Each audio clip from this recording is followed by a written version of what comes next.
The following broadcast may contain explicit language and adult themes. Viewer discretion is advised. The opinions expressed in this broadcast are those of the hosts, talent, and guests, and do not reflect the opinions, views, and standards of Pyro Media Enterprises, affiliates, subsidiaries, or its members.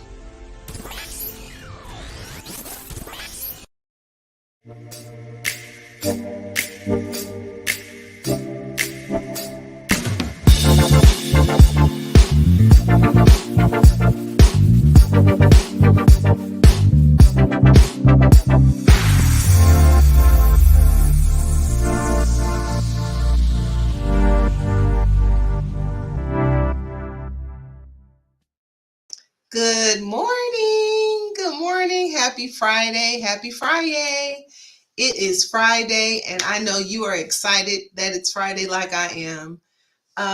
Welcome to It's Just Kim. And actually today, it's just Kim. The last few shows, I know that I've had my awesome husband with me, but he has some extra responsibilities that he has to take care of today. Probably the next couple shows, actually. So you're going to be stuck with just me. It's just Kim. But today, it's pretty good for me to be by myself today because the show that I'm going to talk about today, or the topic that I'm going to talk about today, is really about me. Okay, it's about me. And so it's probably good for me to just kind of do it alone. We'll see. Okay. But first, before we get started with that, I want to do what our mantra. Yeah, it's mantra time. Mantra time. It's so important that we do this. It's important that we are consistent with it because, maybe you don't feel it. You don't really do it. When I do it, I mean, I get it. But perhaps after a while, at some point in your life, if you're watching the show consistently, you'll start, and maybe you won't wait till Friday to our show to do it, to declare this mantra over yourself and to take those deep breaths. Maybe, at some point in time, you'll do it on a Saturday, or you'll do it on a Tuesday, or whatever day you feel necessary to do it. Okay. But let's go ahead and get started. So first, I want us to repeat this, right? It's our mantra. First, we need to say, it is okay.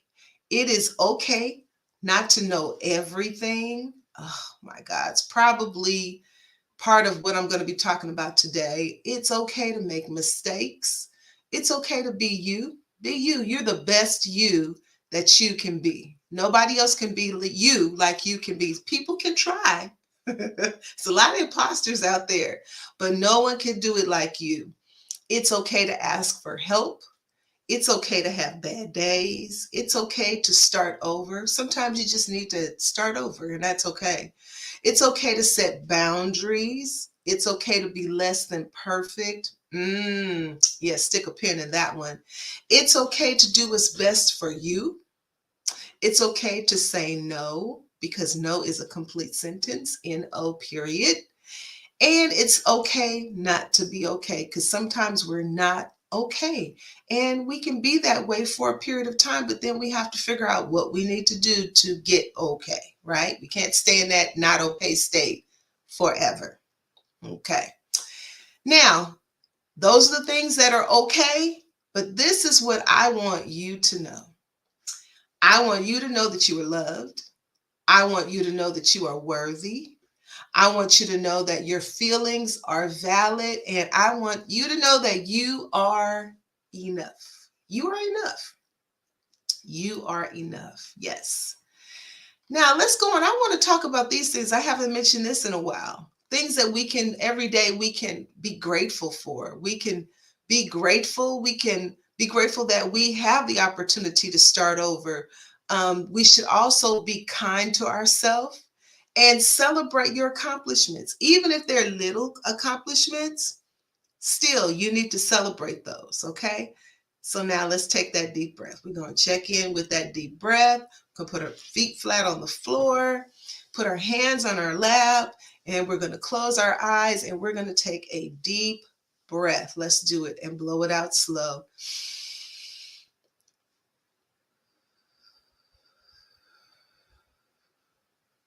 One more time.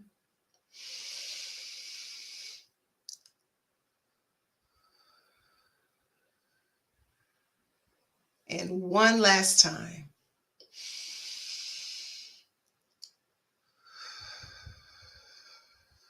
Ah, that feels good. All right, you can shake that out. Now let's get started. Why I want to talk about this show today. This show is what happens when I procrastinate. What does it really mean when I procrastinate? Is a very personal show for me. And I want to start by saying that I don't really have all the answers. I want to start by saying I don't have any answers. I'm working on this within myself.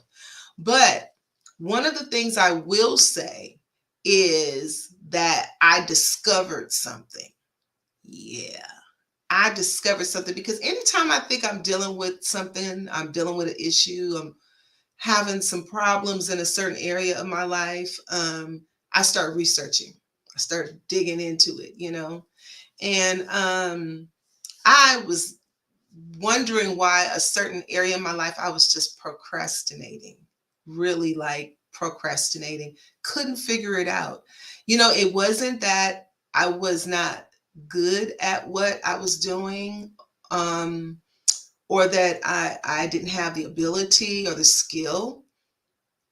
I just couldn't figure it out. I could not figure out why I was procrastinating the way that I was. And I started reading, I started looking into some things, and I want to share some stuff with you that I found out. And this really,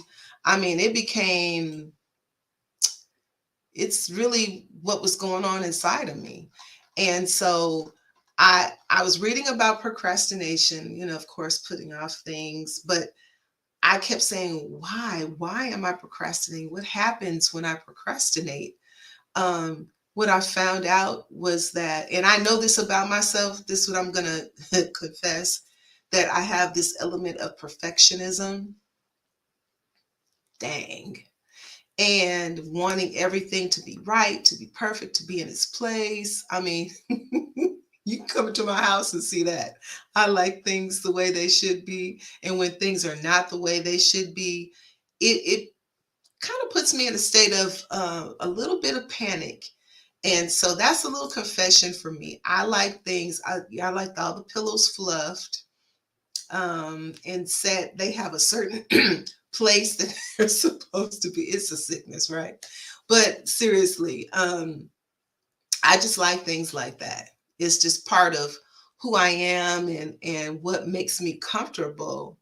But I wanted to share some stuff with you that I have been reading, okay? As it relates to perfectionism and procrastination. So it says perfectionism is a trait that makes life an endless report card on accomplishments or looks. Now I don't do that with looks. I'm not like that. And I'm not saying I'm the cutest thing out there, but I'm just saying that's not my focus. My issue is looks. Some people are perfectionists on looks. Every hair has to be in the right place. The makeup has to be on. All of that. Somebody said, yeah, okay, good. Somebody can relate. Good. And I think Kwame said when his bed is not made, oh yeah. Oh my goodness. And I have to do that every day. I have to make my bed every day. I'm going to make this confession, okay? This sounds real silly, but if by chance I leave the house and the bed doesn't get made, I can't get back into it without making it first. Now I won't put all the decorative pillows on it and all of that. I'm not that far gone. But I need to get in the bed with the sheets a certain way. Anyway, I'm not here to talk about sheets and getting in the bed.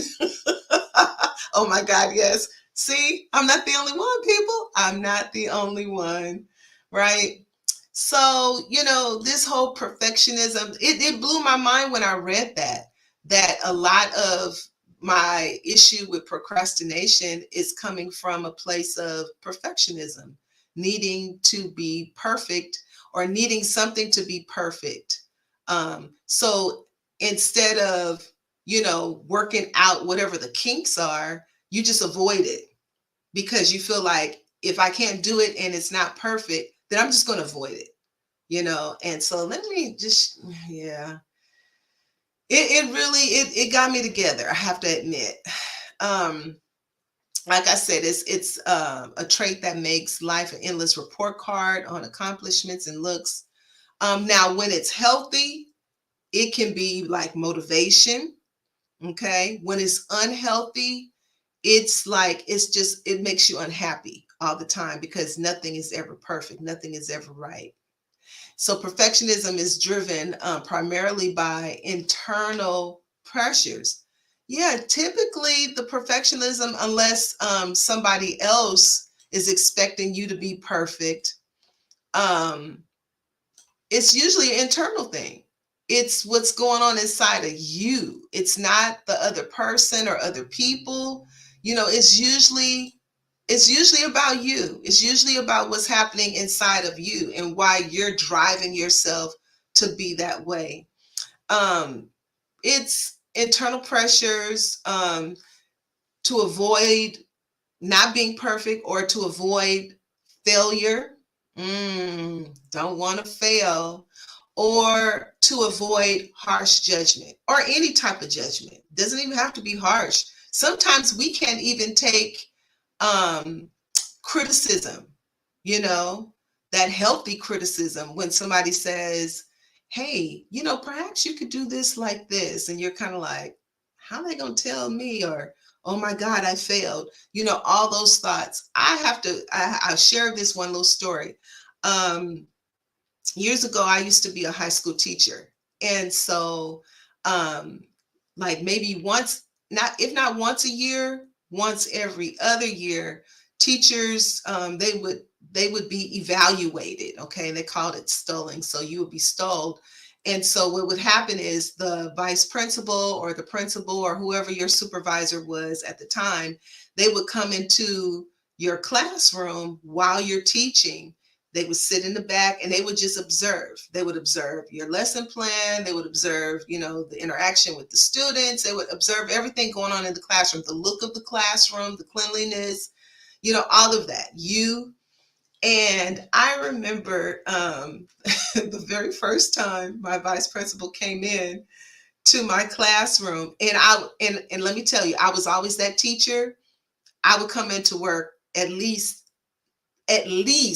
45 minutes early so I can get everything written on the board. That's when we were writing on boards back then. We were writing on boards. Um, Often to avoid failure, although interesting, I know failure can be a part of the process. Yes, absolutely. Thank you. Um, but I would come in, I would put the thought for the day. They had to do a journal. The everything was on the board. The date, my lesson plan for the day, everything was always the way it was supposed to be. If I was going to be absent, I had a full lesson plan for the substitute. I had music playing in the background for the kids so that they could have, something back there to just kind of motivate them and keep them quiet. They wanted me to turn on rap music, but no, they had to listen to smooth jazz with no words. And they hated it at first, but then after a while, they'd be like, Miss Kim, you gonna turn on, or Miss Irvin, you gonna turn on that music? So that's how things ran. And everything went the way it was supposed to go every single time. But I remember when she came in, and it wasn't that things were out of order, but it was my mindset. My mindset was, and I even hate to admit this, but I am because I know it'll help somebody. My mindset was, what is she doing in my classroom? I always do everything the way it's supposed to be done. I follow all the rules. Who is she to come in here and judge me? Whoop, there it is. Who is she to come in here and judge me? Well, it wasn't even about her judging me, but it was about her observing me to help me with maybe some suggestions so that I could become better at what I was doing. But when you have that mind of perfectionism, when you think, not that you think you're perfect, but when you're striving to be perfect all the time, you don't want to hear what other people have to say. You don't want to hear their suggestions, because that means you're not perfect or you're not doing it perfect.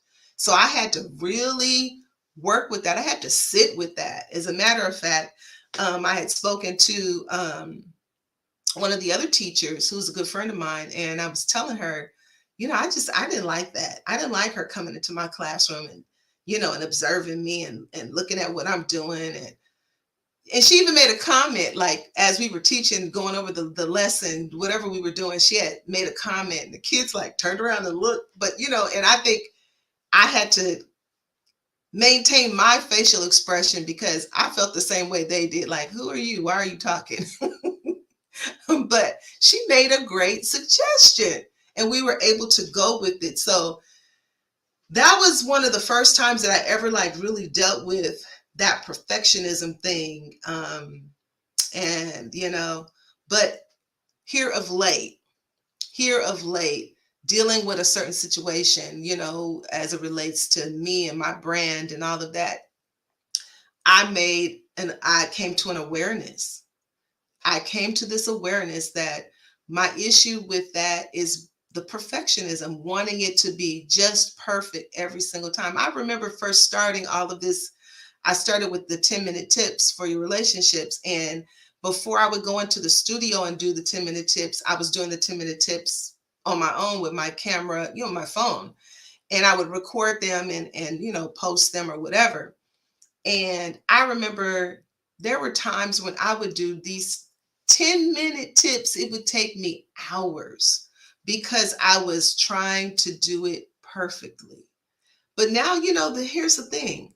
When you look on social media and people are posting and they're doing different videos and recordings and all this stuff, nothing's perfect.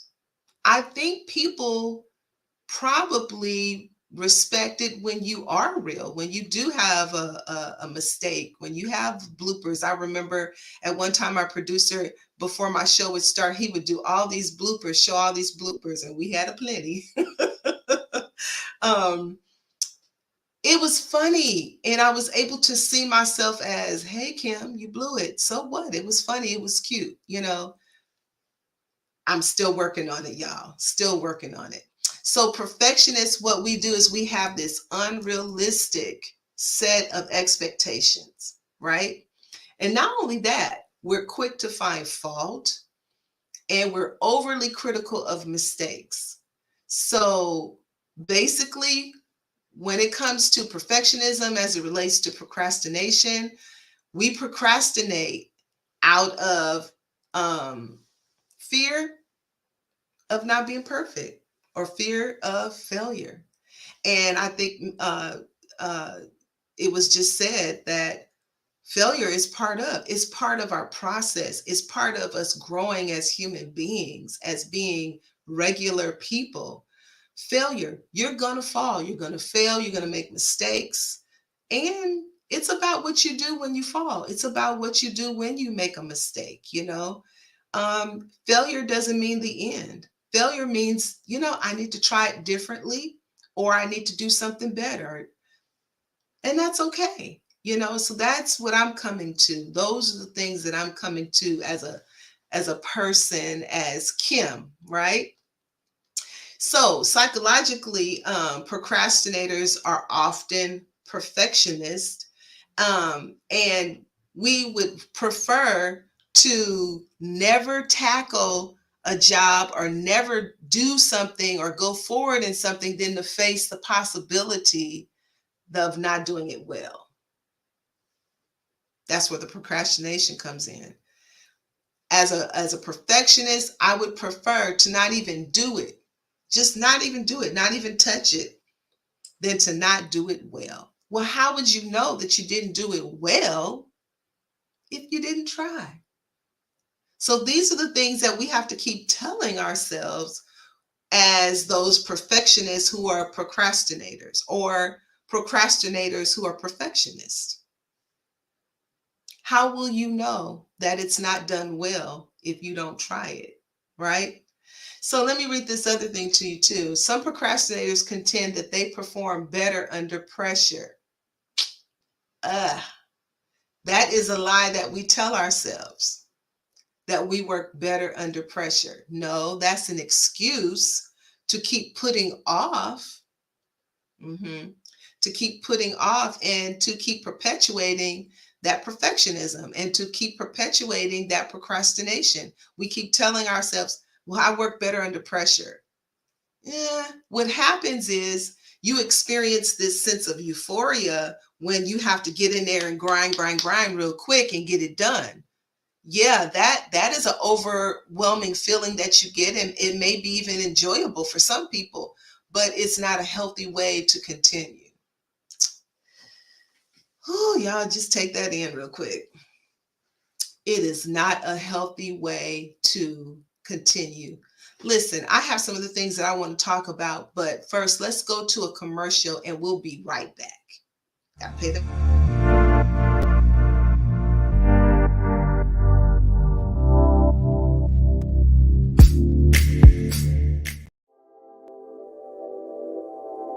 This episode is sponsored in part by Bullet and Flight Radio. Get ready to uplift your spirit with Bullet and Flight Radio, the world's leading progressive Christian radio station. Experience the vibrant fusion of gospel house music and a rich medley of inspiration from all musical genres that'll make your heart soar. Join their extraordinary lineup of today's trailblazers, visionaries, and voices that matter, all sharing their stories and wisdom. Stay plugged in around the clock as they broadcast unmissable content 24/7. Your go-to station for all things inspiring. Become a pilot today by visiting bulletandflightradio.com. Bullet and Flight Radio. Your story, our station.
Hey, so we're back. We're talking about what happens when I procrastinate. What does it really mean? Why do I keep saying that? What does it mean when I procrastinate? And I'm talking about me, because there are many reasons why people procrastinate, but most people think that the number one reason, or the only reason people procrastinate, is because they're lazy. And that's typically not the case, that people are lazy. And that's why they procrastinate. Maybe in some cases, yes, but in other cases, and probably most cases, no. Probably in most cases, people procrastinate because they, like I said, are avoiding failure, not doing it perfectly, or feeling like if I can't do it perfectly, I can't do it at all. Those are some of the more real reasons why people procrastinate, not just because they're lazy. And then also sometimes people procrastinate because they don't really enjoy whatever it is that they're doing. They have to do it. Like, we have to go to work because we have to pay our bills. But maybe sometimes people don't enjoy the job that they do, or they don't enjoy what they do when they get to work. And they procrastinate and put off projects and things like that because they feel like they're not going to enjoy it, and they just keep putting it off. That's like a form of immediate gratification. When you put off something, that you need to do right now, it kind of makes you feel gratified, because then you start justifying in your mind why you could put this off. Like that reason that I work better under pressure. Yeah. So basically, either, we're not going to enjoy it, or if we can't do it right, what we consider right or perfect, then we're just going to put it off. Now, this is something that some procrastinators do. And we kind of justify our behavior in this way. So what we do is we predict how we're going to feel in the future, or what we're going to do in the future. It's called effective forecasting. And what it does is it helps you not to feel bad about putting off what you need to do right now. It kind of helps you feel better about it or justify it. So you effective forecast. So what you say is, okay, well, I didn't exercise today, but I'm going to exercise tomorrow. So you feel okay, like, justify, I'm going to go out there tomorrow and I'm going to exercise. I'm going to do what I have to do. And that makes you feel better. And it also helps you to avoid feeling the negative feelings that come with the procrastination, because there are some negative feelings that we do feel. There are some negative feelings that we do feel, as it relates to, procrastination. And so when we effective forecast, I'm going to take care of it tomorrow. And when I do it tomorrow, it's going to, like, you're going to start that diet tomorrow. So we binge out, we eat up everything today. Well, be saying that we're going to start our diet tomorrow, or we're going to start our diet on Monday, that justifies or helps us feel better, avoid the negative feelings that we feel when we are procrastinating. Yeah.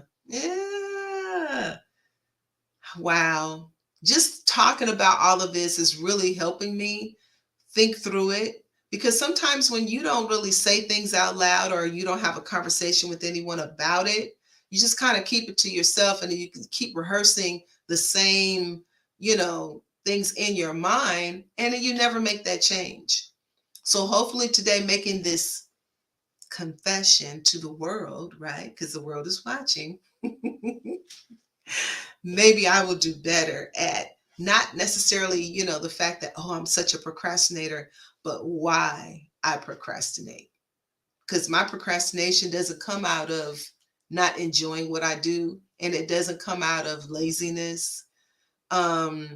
It really comes out of that whole perfectionism piece that unfortunately is something that I'm not going to say I struggle with, but it's part of who I am.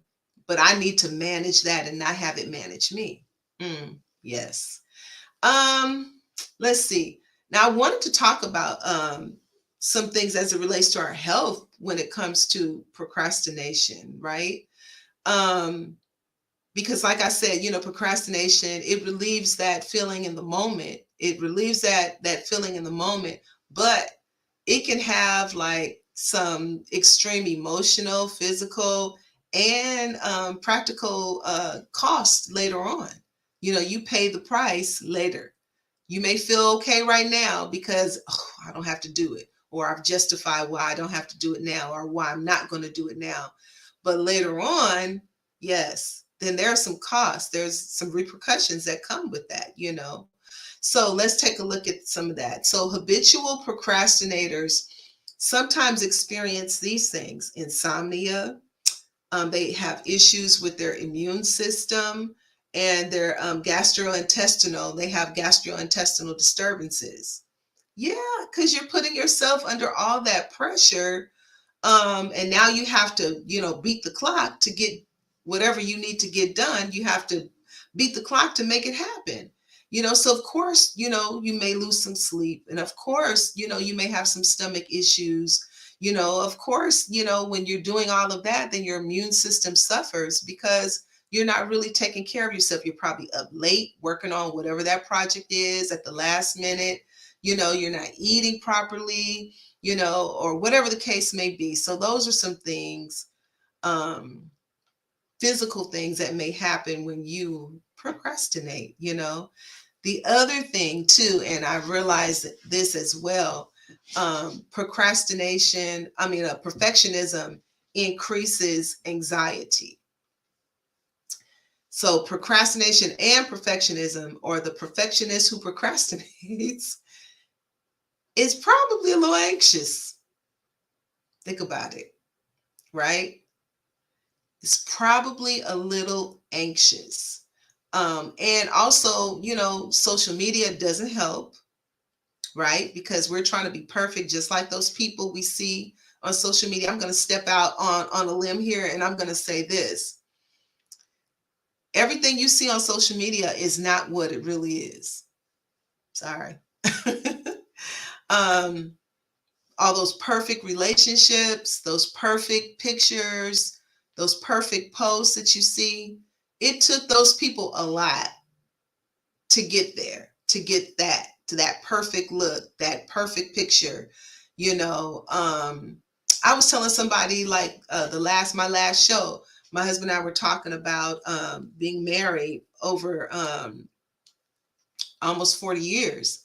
And I made the statement that I felt like we got married too early, and he disagreed. Well, on air, we didn't necessarily agree about it. We agreed that everything worked out, but we didn't agree that I felt like, when my kids turned 20, I was like, oh, good God, I can't even imagine these people being married with children and a mortgage and all this stuff. And that's where I came to the conclusion that I felt like we did this too early. Now, did it work out? Absolutely. Wouldn't trade them for anything, right? But he felt like, no, it was, what it was meant to be. But when we got off camera, we weren't like, biting each other's heads off because we didn't agree on camera, live. Mm-mm. We have our own opinions, our own thoughts, our own feelings about certain things. And I think that's what people appreciate, is the fact that none of this stuff is perfect. None of us are perfect. When I come on live, and I'm not knocking people that, beat the face, but I'm not going to do that at 7 in the morning. I'm just not. This is my 8 o'clock face, okay? This is what you get. And it's probably on the heels of walking the dog and feeding the dog and, wiping down the counter or washing a dish or two, drinking some coffee. It's just, that's why this show is live. Allows me to just be Kim and let you see who I really am without all the extra. Not the first lady, not the co-pastor, not that person, not the professional, but just Kim with her issues and flaws and all that stuff. So that's pretty much why I do that. Let me read this. It says, the essence of perfectionism is the illusion that nothing has value unless it is perfect. Woo, that's a mouthful right there. Things have value even though they're not perfect, right? And really, in reality, nothing is absolutely perfect. There is a teeny tiny flaw somewhere, as in human beings, as in couples, as in people. We all have flaws. And so the mindset to think that if it's not perfect, it doesn't have value, yeah, that's something that has to be worked on, right? Let me read this one. Social media can spike perfectionism by flooding you with deceitful representations of others' appearance, accomplishments, or lifestyle. We just talked about that. Social media does that to us. It makes us believe things are true when those things are not true. A lot of those, people who get on social media and they have these large followings. Yeah, some of that stuff is true about them, probably, but probably some of it is not.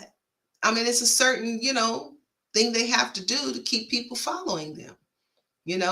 Personally, I'm not sure if I want to live under that kind of pressure to have my life under a microscope all the time.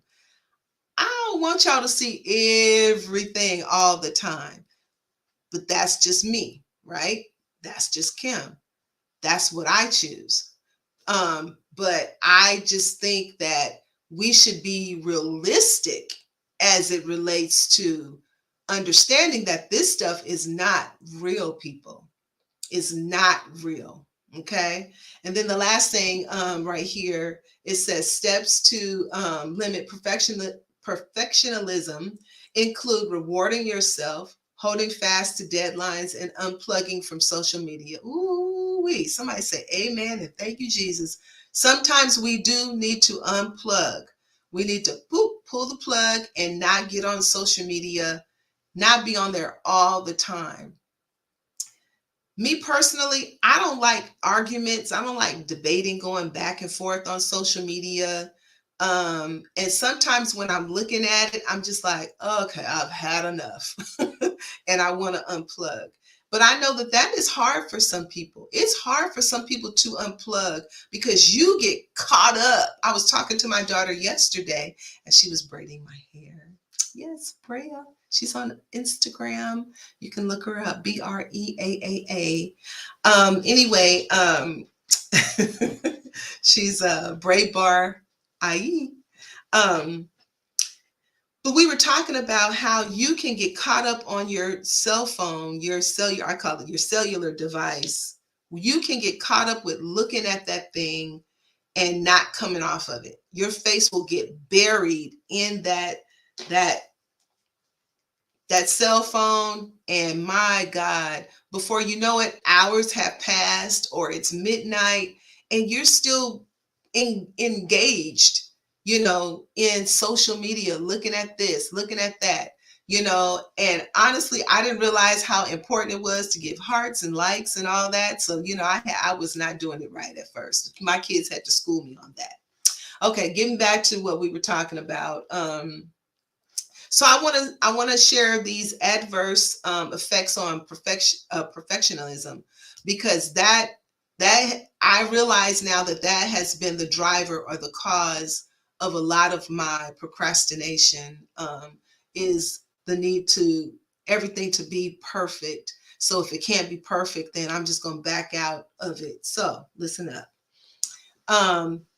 Perfectionism may seem like it's noble, like it's a great thing. Oh, you're a perfectionist. That means you like everything so great.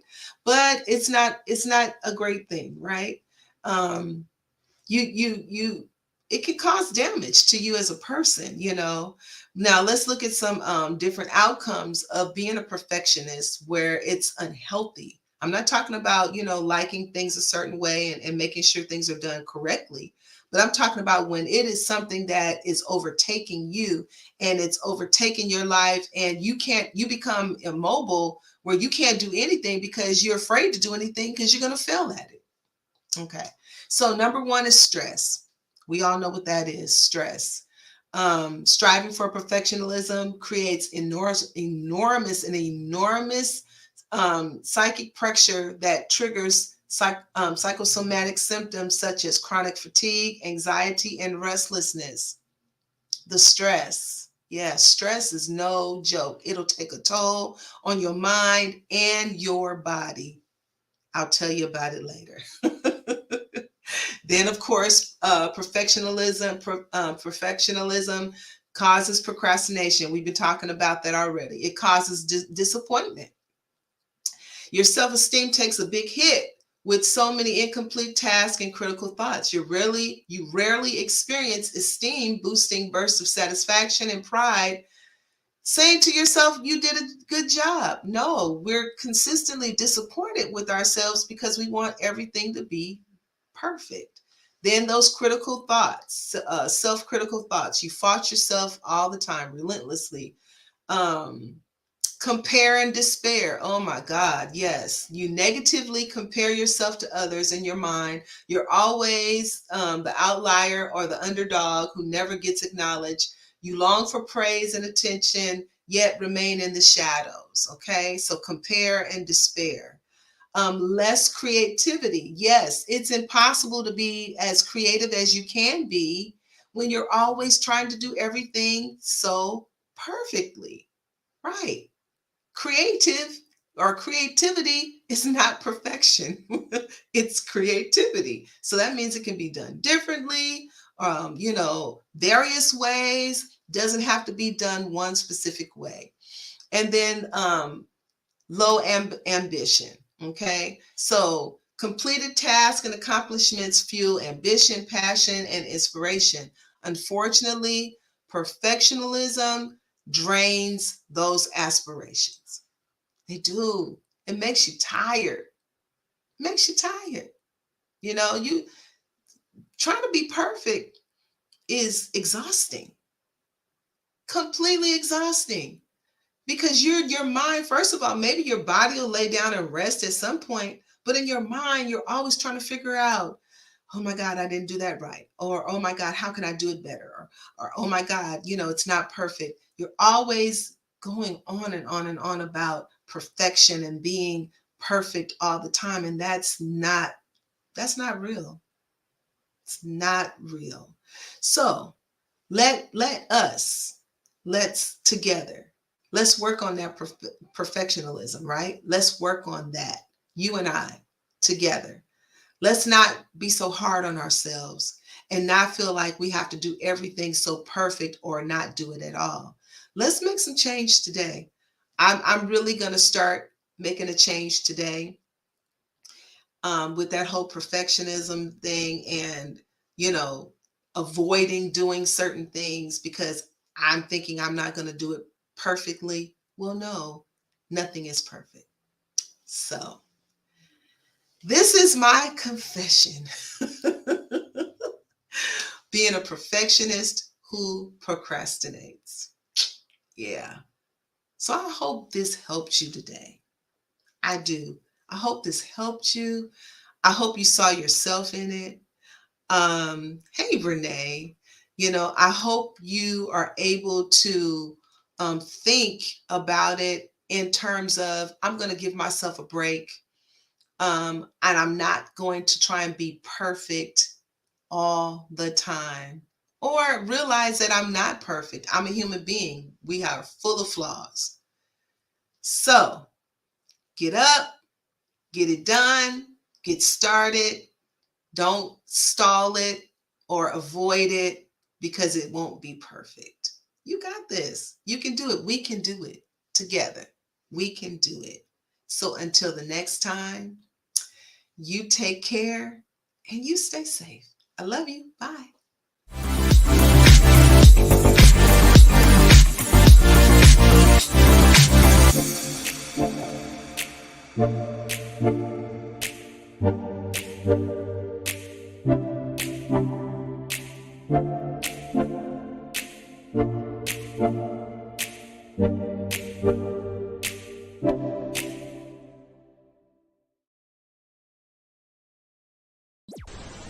If you enjoyed this content, be sure to hit the like button and subscribe to Pyro Media Network's YouTube channel for more awesome content. Plus, don't forget to hit the notification bell so you never miss when we go live or upload new videos. Visit pyromedianetwork.com today, not just to check out our incredible roster of talented creatives, but also to gain access to exclusive bonus material available only to our Pyro fam.